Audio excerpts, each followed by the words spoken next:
Olá, boa tarde. Explorar e usar recursos naturais de forma ilegal é considerado biopirataria. O Brasil, por ter uma grande biodiversidade, sofre com esse problema, que traz consequências ambientais e econômicas para o país. Esse é o destaque do Jornal da Justiça de hoje e você vai ver também. No terceiro Encontro Nacional de Comunicação do Poder Judiciário, o ministro Dias Toffoli destaca o trabalho da Justiça brasileira. Superior Tribunal de Justiça referenda 2 prisões e o afastamento de 6 magistrados do Tribunal de Justiça da Bahia. Magistrados afastados são acusados de corrupção, formação de organização criminosa, lavagem de dinheiro e venda de sentenças. E ainda, feriados e pontos facultativos. Quais os direitos dos trabalhadores nesses casos? Futuramente ele pode compensar, compensação de horas através de um banco de horas com a devida folga.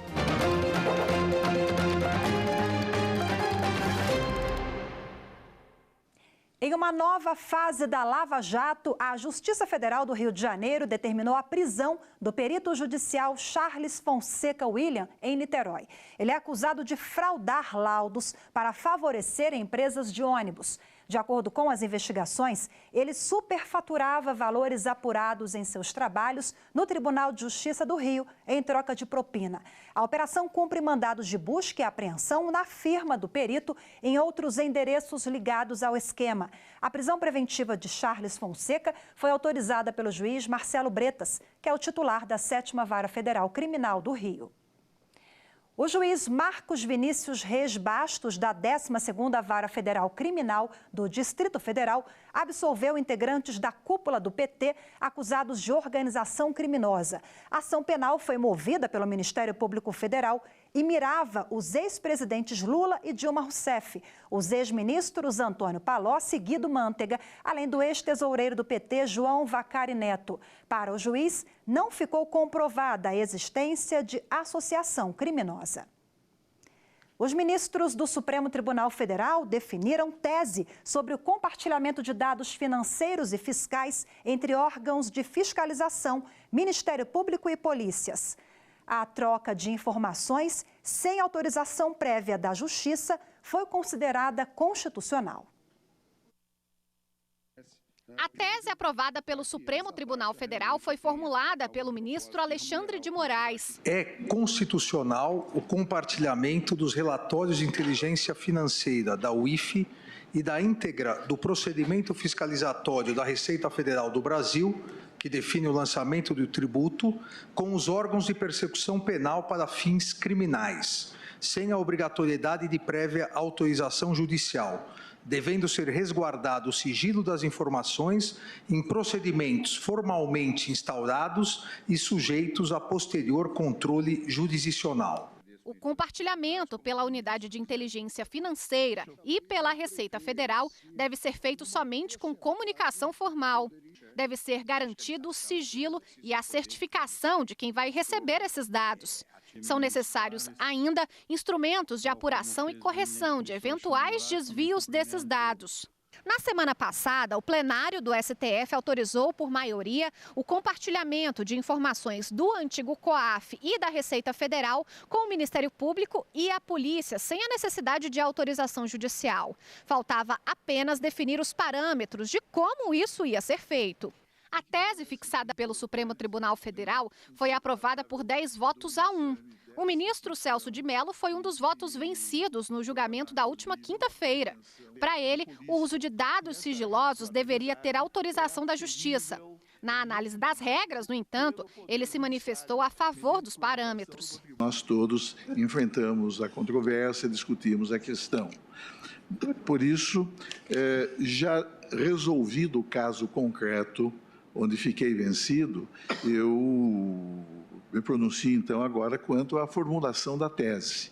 Eu estou em inteiro acordo com a proposta formulada pelo eminente ministro Alexandre de Moraes. O ministro Marco Aurélio foi o único a votar contra o estabelecimento de critérios. O julgamento se fez flexibilizando-se, sob a minha ótica, o sigilo de dados previsto no inciso 12 do artigo 5º da Constituição Federal, afastando-se o primado do Judiciário. Vencido, desaprovo a tese. Na sessão desta quinta-feira, o plenário do Supremo Tribunal Federal deve analisar a possibilidade de suspensão do registro do partido que não apresentou a prestação de contas. Vamos acompanhar o que está previsto na pauta de hoje. Direito eleitoral e matéria política é o primeiro tema da pauta original da sessão desta quinta-feira no plenário do Supremo Tribunal Federal. Os ministros devem julgar uma ação apresentada contra resoluções do Tribunal Superior Eleitoral que estabelecem suspensão do registro do órgão partidário quando não houver prestação de contas. O segundo e último tema do dia e da semana é matéria penal, com recurso de agravo em uma reclamação, onde se discute se é obrigatória a realização de audiência de custódia em todas as modalidades de prisão e não apenas nos casos de prisão em flagrante. Mais informações sobre a pauta de julgamentos no site do Supremo Tribunal Federal, stf.jus.br. E na sessão de hoje, os ministros também devem decidir em quais modalidades de prisão é obrigatória a realização de audiência de custódia, conforme você viu agora na pauta do STF. Na audiência de custódia, o preso tem direito de ser ouvido por um juiz 24 horas depois da prisão. A Defensoria Pública do Rio de Janeiro afirma que o Tribunal de Justiça do Estado só faz essa audiência no caso de prisão em flagrante. Para a Defensoria, a interpretação é diferente do que o Supremo decidiu no julgamento de liminar de uma ação em setembro de 2015 e que esse tipo de audiência deve ser usado também no caso de prisões cautelares. De acordo com o ministro Edson Fachin, relator da reclamação que vai ser discutida nesta quinta-feira, o plenário não determinou em 2015 o tipo de prisão. Discutiu apenas os casos de flagrante delito. Agora, os ministros querem estabelecer um consenso sobre o assunto. E no próximo bloco vamos falar sobre biopirataria. Entenda o que acontece com quem explora recursos naturais de forma ilegal. Até já! Você luta pelo direito do outro. Eu acho que é o momento em que você não agride o direito do próximo.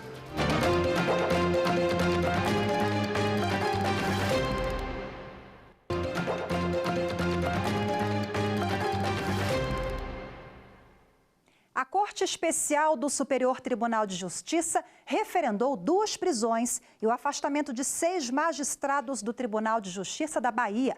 E quem traz mais informações para a gente ao vivo, lá do STJ, é a repórter Jéssica Castro. Olá, Jéssica, boa tarde para você.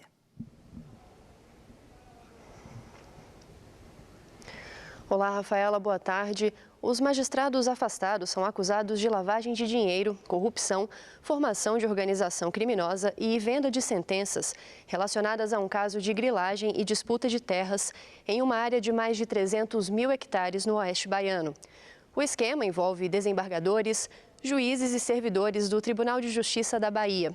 Segundo investigações da Operação Faroeste, os acusados tinham rendimento muito superior ao salário. Inclusive, um deles, Rafaela, possuía 57 contas bancárias. Em decisão anterior, o ministro Og Fernandes determinou o afastamento e o bloqueio de bens dos suspeitos no valor de 581 milhões de reais.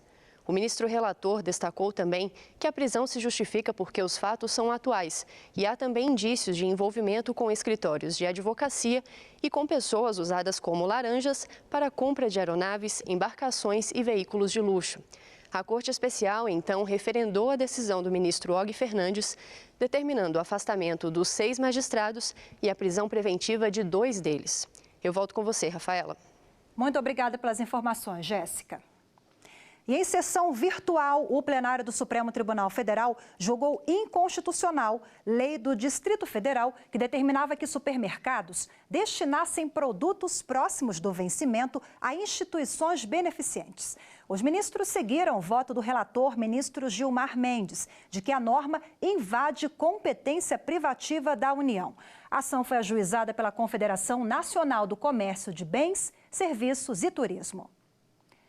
Um estrangeiro entra numa floresta brasileira, leva ilegalmente uma planta medicinal para um laboratório que faz um remédio, então ele passa a vender esse produto. Esse é um exemplo clássico de biopirataria.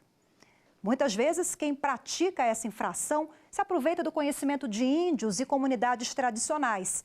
Veja agora exemplos na reportagem de Viviane Novaes. Os casos de biopirataria são mais comuns do que se imagina. A erva baleeira é uma planta da Mata Atlântica usada por populações nativas do litoral. Com ela, um laboratório do estado de São Paulo fez um remédio para dores musculares com base no conhecimento de uma comunidade tradicional e vendeu o medicamento para um laboratório estrangeiro de maneira ilegal. O IBAMA aplicou uma multa de 25 milhões de reais. Da mesma forma, uma instituição estrangeira comprou a pesquisa de um remédio para hipertensão feito com o veneno da jararaca, de um centro de pesquisa brasileiro. E com essa planta nativa do Brasil, o jaborandi, uma indústria farmacêutica no exterior fez um medicamento para tratar o glaucoma. Os biopiratas agem como ladrões. Estas fotos são de 40 sapos encontrados na bagagem de uma pesquisadora francesa que foi detida no aeroporto de Guarulhos, em São Paulo. Na biopirataria, a indústria farmacêutica e de cosméticos são as que mais praticam esse tipo de infração. No país, a base legal para se evitar a biopirataria está na Lei 13.123 de 2015. O texto estabeleceu as regras de acesso ao patrimônio genético e de proteção do conhecimento tradicional de povos como os índios e os quilombolas. Parte do lucro de um produto deve ser destinado a um fundo para a conservação da biodiversidade e, se for o caso, repassado às comunidades tradicionais. Esse repasse às comunidades pode ser feito de duas formas. A forma monetária é o pagamento em dinheiro diretamente àqueles que detêm o conhecimento tradicional. E a forma não monetária ela se faz através do financiamento de ações, e que na verdade não é um repasse de dinheiro direto, mas sim para fazer ações. Divulgação, financiamento de pesquisa, ciência e tecnologia, que são feitas após a aprovação de projetos que são apresentados ao fundo. A biopirataria não é crime, mas uma infração. A multa pode chegar a 10 milhões de reais para empresas e 100 mil reais para pessoas físicas. A fiscalização é feita pelo IBAMA. Bom, o IBAMA ele está presente nos principais portos, aeroportos e áreas de fronteira do Brasil. Então é possível fazer a fiscalização de pessoas transitando com produtos da biodiversidade ou com material biológico, como plantas, animais e até mesmo micro-organismos, saindo do país com o objetivo de realizar atividade de pesquisa ou desenvolvimento tecnológico para a fabricação de algum produto que vai ser explorado futuramente.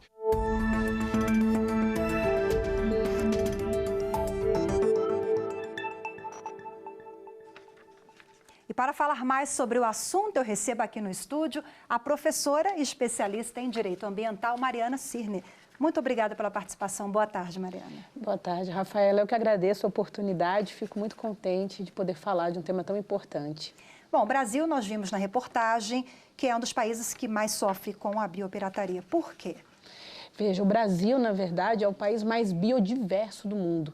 Isso quer dizer que a gente tem uma riqueza que ainda não foi explorada, que são os nossos animais, as nossas plantas, alguns elementos da natureza, como, por exemplo, bactérias. Tudo isso, na verdade, pode ter cura de graves doenças que só existem aqui no Brasil. Se estima que 22% da biodiversidade do planeta está aqui no Brasil. Bom, seringa, cacau, cupuaçu já foram pirateados. Infelizmente, animais também estão na lista? Infelizmente, a gente tem um histórico bem complicado de extração desses recursos do Brasil para patentes estrangeiras. Alguns desses casos, na verdade, tiveram, vamos dizer assim, uma volta por conta da pressão internacional. O Japão, por exemplo, ser o detentor do cupuaçu era uma coisa que internacionalmente não pegava muito bem. Mas com relação aos animais, a gente tem dois tipos de biopirataria. Tem, na verdade, os colecionadores, infelizmente, com tráfico de animais, inclusive pelos correios e pelas saídas do país, que é vamos dizer assim, é um país com grandes fronteiras e, por conta disso, com uma dificuldade grande de fiscalização. Mas eu tenho também as possibilidades de ganhos econômicos. Muitas empresas que produzem, por exemplo, fármacos, produtos de beleza, todas essas empresas elas estão utilizando um patrimônio que é brasileiro. E é por isso que é tão importante trabalhar no combate à biopirataria. Você citou agora há pouco colecionadores, né? Isso é ilícito também. É uma infração. Na verdade, é o seguinte, não existe hoje um crime da biopirataria, mas a Lei 9605, que é a lei de crimes ambientais, ela expressamente traz, na verdade, qualquer tipo de captura de fauna e de flora sem as devidas cautelas legais previstas em lei, isso também é crime. Exatamente por conta disso, tanto a Polícia Federal como o IBAMA fazem as fiscalizações a respeito desse tema. Então, a gente já tem, na verdade, uma regulamentação que pode evitar, na verdade, o crime e também punir com sanções administrativas num patamar de 10 milhões. Então, assim, a gente tem multas possíveis e tem também crimes que poderiam ser aplicáveis. Então, a legislação, no que se refere a esse aspecto, já estamos bem avançados nessa questão. O que falta? Qual o principal gargalo? Nosso principal gargalo, sem sombra de dúvida, é a fiscalização. Por quê? Porque, na verdade, a gente tem uma dificuldade grande que, na hora que um país ou algum estrangeiro entra no Brasil e leva o nosso patrimônio genético, a gente tem a dificuldade de conseguir fazer esse controle de entrada e saída do nosso país. E, diante do tamanho do Brasil e das possibilidades que nós temos, é muito difícil fiscalizar isso efetivamente. Então, a gente tem uma riqueza gigantesca, mas tem uma dificuldade enorme de ganhar, na verdade, com essa riqueza, e muitas pessoas estão levando embora e utilizando isso para ganhar muito dinheiro lá fora. Então, uma atuação conjunta, de repente, Judiciário, Ministério Público, no âmbito estadual também, essa união, né? Eu acho a gente muito... conseguiria combater ou avançar? Com certeza. A gente precisa, na verdade, não só dos órgãos de controle, mas também da atuação da população para denunciar esse tipo de problema. Fora isso, a gente tem que ter muita clareza de que, recentemente, em 2015, saiu uma nova lei para dar, vamos dizer assim, para dar uma nova chance do Brasil explorar essa riqueza. A lei, na verdade, de biodiversidade, que é a 13123, ela veio trazer uma facilidade para as pesquisas.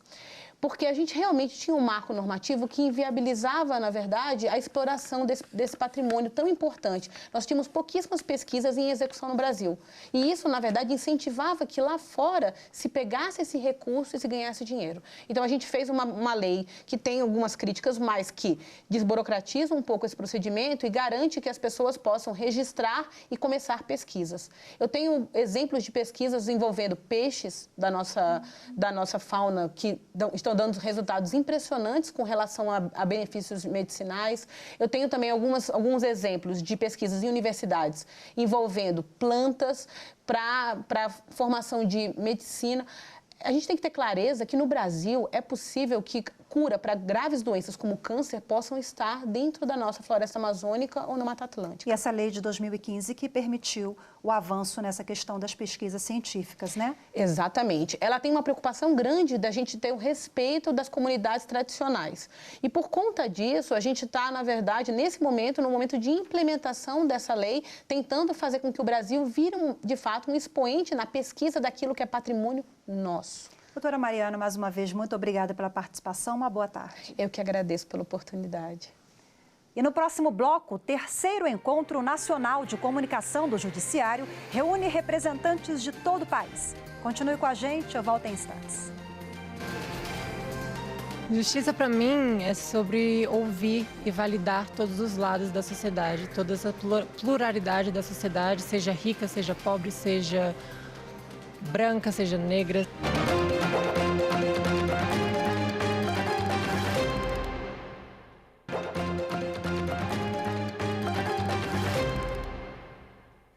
A Justiça Federal do Ceará suspendeu a nomeação de Sérgio Nascimento de Camargo para a presidência da Fundação Palmares. A suspensão se deu a partir de uma ação popular que alega que o então presidente não estaria alinhado com os interesses da fundação a partir de declarações feitas por ele nas redes sociais.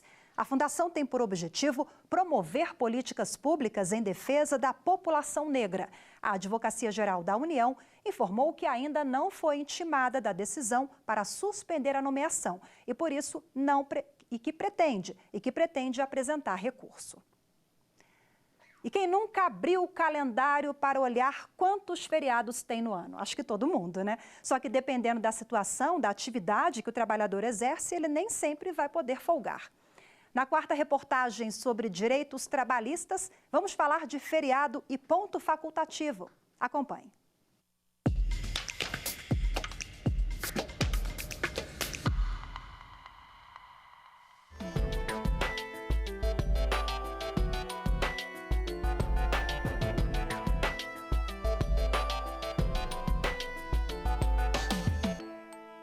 Professor de Educação Física com uma jornada de 5 a 8 horas diárias de segunda a sexta-feira, o Marcos comemora as folgas e os feriados. O feriado é importante, né, para você ter aquele momento especial com a família, né, poder se cuidar mais um pouco, né, socializar e o descanso mesmo. Fora a rotina de trabalho, é importante o trabalhador ter um momento de descanso. Todo esse planejamento só é possível porque os feriados nacionais, estaduais ou municipais devem estar previstos na legislação. E nesses casos, os empregados devem ser dispensados do trabalho. Mas dependendo da atividade exercida, tem gente que trabalha mesmo sendo feriado.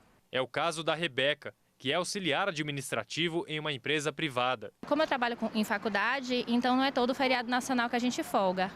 Às vezes o pessoal tem folga em relação aos alunos e a gente continua trabalhando. Quando se trabalha em feriados, o que é uma exceção, patrão e empregado devem combinar uma forma de compensação. Nesse ponto está uma das principais mudanças feitas pela reforma trabalhista. Antes da alteração na lei, o empregador tinha que pagar o dobro do valor pelo dia trabalhado.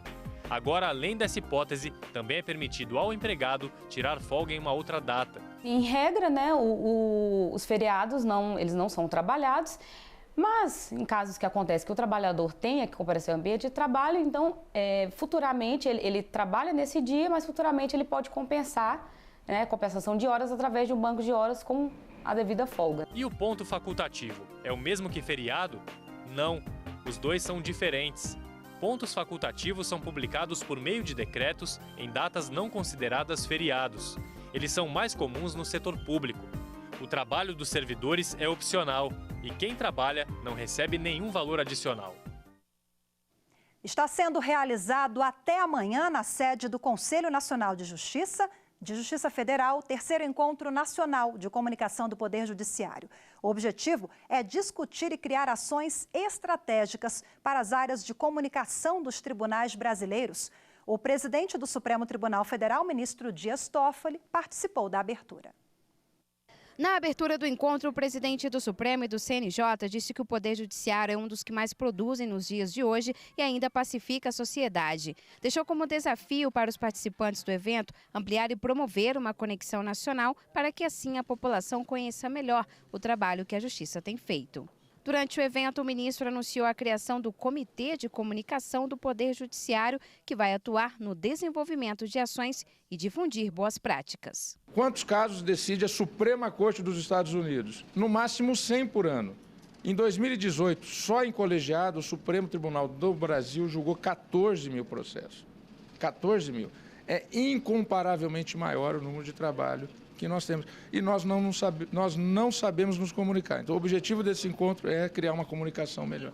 O encontro segue até amanhã. A programação inclui palestras e oficinas. Também durante o evento, que conta com a participação de comunicadores de todo o país, será apresentada a nova programação da TV Justiça.